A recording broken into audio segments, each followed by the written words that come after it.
নদিয়ার এক রক্তদান শিবিরে এসে রাজ্যের বন্যা পরিস্থিতি নিয়ে এবং আরজি করের ঘটনা নিয়ে রাজ্য সরকারকে কটাক্ষ কেন্দ্রীয় জাহাজ মন্ত্রী শান্তনু ঠাকুরের।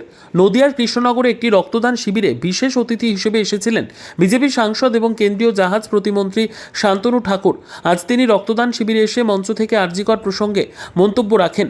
সেখানে রাজ্যের পুলিশ প্রশাসন এবং রাজ্য প্রশাসনকে তীব্র কটাক্ষ করেন শান্তনু ঠাকুর। তিনি জানান, যেভাবে রাজ্য প্রশাসন এবং পুলিশ প্রশাসন চলছে তাতে করে নারী সুরক্ষা নেই বললেই চলে এবং সুরক্ষা দেওয়ার মতো কেউ নেই। যদিও আরজি কর কাণ্ডে সরব হয়ে তিনি জানান যে নক্কারজনক ঘটনা ঘটেছে তা পূর্ব পরিকল্পিত। তার কারণ ওই মহিলা ডাক্তার আরজি করের দুর্নীতি জেনে গিয়েছিল, তাই তাকে খুন করা হয়েছে এবং তা খুবই নৃশংসভাবে। বর্তমানে সিবিআই এর কাছে যাওয়ায় অনেক কিছুই সামনে এসেছে।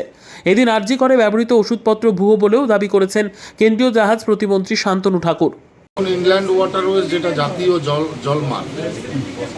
জলমার্গ হলে মানুষ অনেক উপকৃত হবে।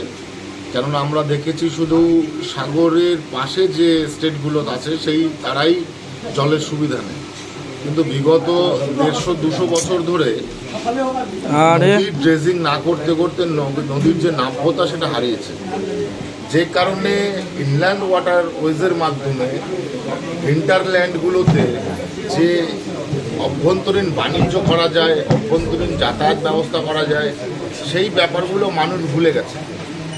এখন কেন্দ্রীয় সরকারের ঠিক আছে যে উদ্যোগ আছে, সেই উদ্যোগের মাধ্যমে আমরা যেমন ইনল্যান্ড ওয়াটারওয়ে 1 যেটা গঙ্গা আছে, তাতে আমরা 60টা প্রজেক্ট করছি।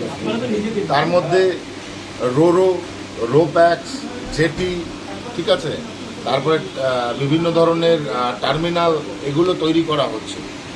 এতে হবে কি, লোকাল স্তরের যে বিজনেসম্যানরা আছে তাদের স্বল্প খরচে তারা যাতায়াত করতে পারবে, স্টুডেন্টরা করতে পারবে, ব্যবসায়ীরা করতে পারবে।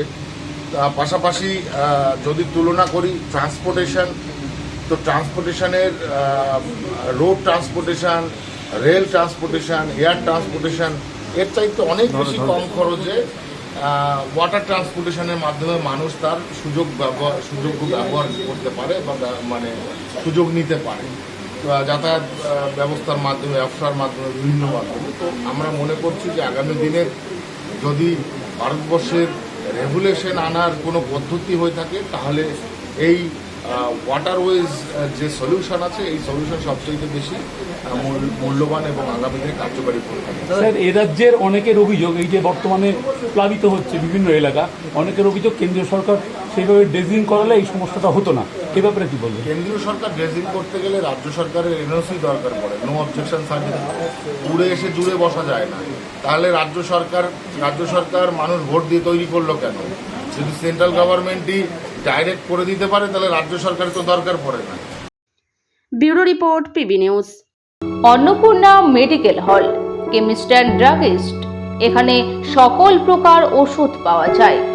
নবাবহাট মোড়, পূর্ব বর্ধমান। যোগাযোগ করুন 6295528655 অথবা 7602347696।